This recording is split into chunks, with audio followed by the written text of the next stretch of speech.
kind of touched on this on Saturday. Can you just kind of speak to just that play, man? Have you ever had a guy jump over like that and hit the snap at the right time to block the field goal? Never. For me, I mean, incredible. And the crazy thing was, if he wouldn't have blocked it, I think Oren Burks would have. You know, I mean, that's just what's happening right now. These guys believe in themselves. We didn't play great all the time on Saturday. We played good in spurts. There's things to clean up, but the one thing about these guys, when they believe in me, I believe in them. They believe in their coaches, and the thing that we're going to do is not play football. That's fun. You mentioned Sherman. What about other linebackers you've been around?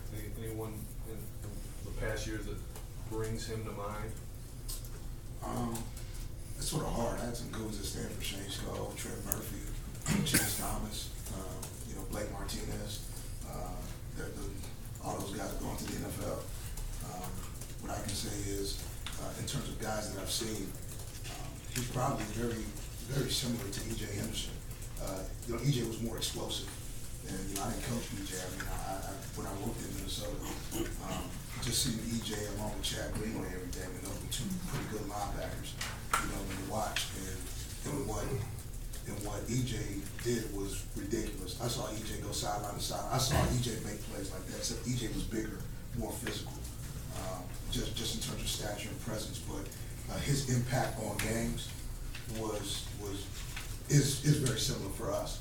I mean, E.J. impacted games. That's why we were two-time division champs in Minnesota. You can talk about the guys up front, but E.J. Henderson was a beast. I think Zach possesses some of those same qualities, and I think his best football is in front of him. Coach, Kyle Sherman had a career-high amount of pass attempts in this game, and most of the season by about 7. Do you think you have great running backs in Ralph and Trey blessing you, but is the pass-heavy offensive strategy something you're looking to keep moving towards as the season winds down?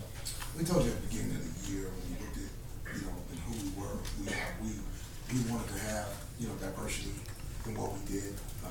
To have 12 different guys touch the ball on Saturday, and to see the misdirection, the idea of use of different personnel packages, and being able to get Kyle comfortable. Obviously, our offensive line did a tremendous job of protecting him. I mean, you're talking about pretty good outward defense, but I thought the game plan was great. I thought Kyle executed well, and guys made plays for him, and there was more to be made. So for us, again, it comes back to execution. I think we're executing better, but what I want to see is points on the board.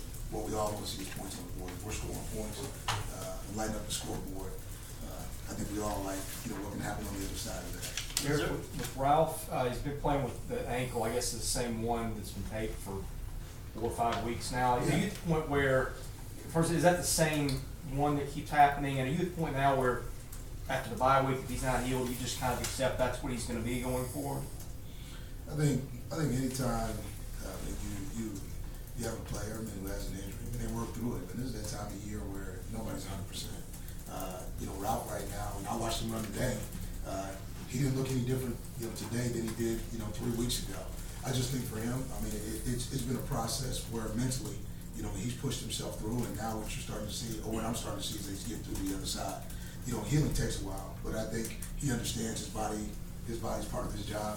He takes care of himself, and I think, every week that he continues to get better. With that, he's got to compliment a guy to work with him. So, and the stress isn't on him.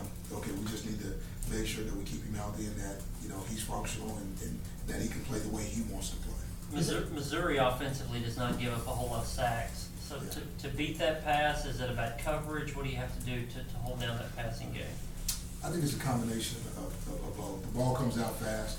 And we've seen teams who throw the ball fast, from MTSU to Western Kentucky. Everybody tries to come with the same game plan. Most teams this year haven't given us an opportunity, to get after, the pass rush or the quarterback with our pass rush. I think, for us, it's got to be a balance. There's going to be opportunities where we do get a chance to rush them, and when we do, then we're looking after them. But for the most part, you got to hold up in coverage because they stress you. This offense looks different than it did a year ago. It's more like Baylor, than it was, Missouri. You see the wide splits. You see how they spread the field in the running game. It has some strong balance to it now that they found a nice 1-2 attack. And I feel like they got weapons outside. So, you know, we're gonna have our hands full, and that's the fun part about playing in the SEC. You know, there's never a dull week. The idea of stopping the run first that you hold to, do you put that aside in a game like this because they throw it so well? I think you have to, stick to what you know, because if you don't stop the run and you allow, like this team to do what they do pass-wise and lead you in the run game, you got problems. I think it still gets back to playing, your style of football. You may make it what it's been. I think we've been pretty solid, holding teams to fairly below average of what they've regularly been. And I think what we have to do is just stick to our plan. Now, that plan could be, the same this week.